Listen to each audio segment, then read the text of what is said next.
avant. Merci d'être avec nous, Cherif Zana Niri. Vous êtes écrivain et auteur donc, de Mado, Retour de l'enfer, aux éditions Marivol, collection Parcours de femmes. Évoquer ce sujet avec vous, Cherif Zana Niri. Donc, on va s'intéresser au rôle que les femmes ont pu avoir durant la Grande Guerre, à travers donc, votre dernier roman, Mado, Retour de l'enfer. Je le disais tout à l'heure, aux éditions Marivol, donc, dans la collection Parcours de femmes.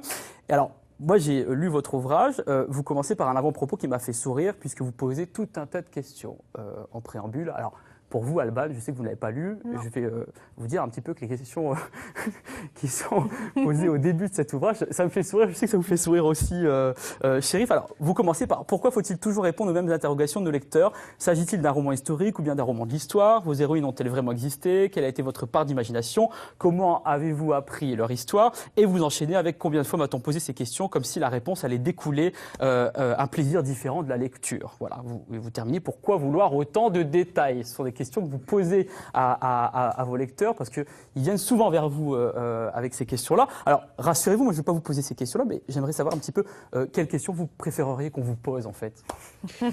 Bonne question. Ouais. Eh bien, en général, j'accepte toutes les questions. Venez avec son marteau, ses clous, sa colle, cogner très fort sur les semelles et puis se débrouiller pour que ça tienne. Elle faisait la même chose. Voilà, en faisant mieux. Plus, en faisant mieux. Oui, Voilà, parce qu'en fait, elle devient, elle reprend la boutique que l'on voit d'ailleurs sur, Voilà. sur cette couverture. C'était aussi un clin d'œil finalement au cliché que l'on peut avoir sur c'est un métier d'homme, c'est un métier de femme, cordonnier, c'est pour les hommes et une femme ne peut pas le faire. C'est un métier pour réparer les chaussures.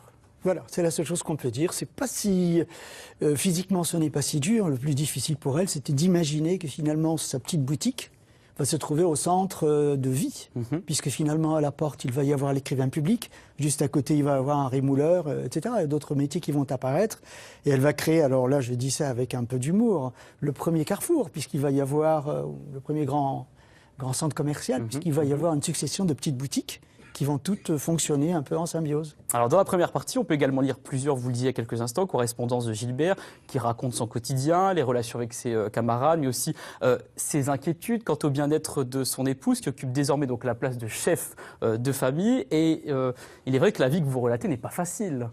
Non, mais c'était la vie de l'époque aussi. On ne peut pas se rendre compte. Il suffit d'ailleurs d'être un petit peu, âgé comme moi, d'avoir fréquenté un peu les campagnes françaises et de se rendre compte qu'il y a 40 ans, 45 ans, on vivait comme ça à la campagne. C'était difficile. Alors, on ne va pas développer l'ensemble de l'ouvrage, mais la deuxième partie consacrée plutôt au retour à la maison pour Gilbert, qui est en permission, et la dernière à la guerre, la mort et la folie, une folie que je ne dirai pas, évidemment.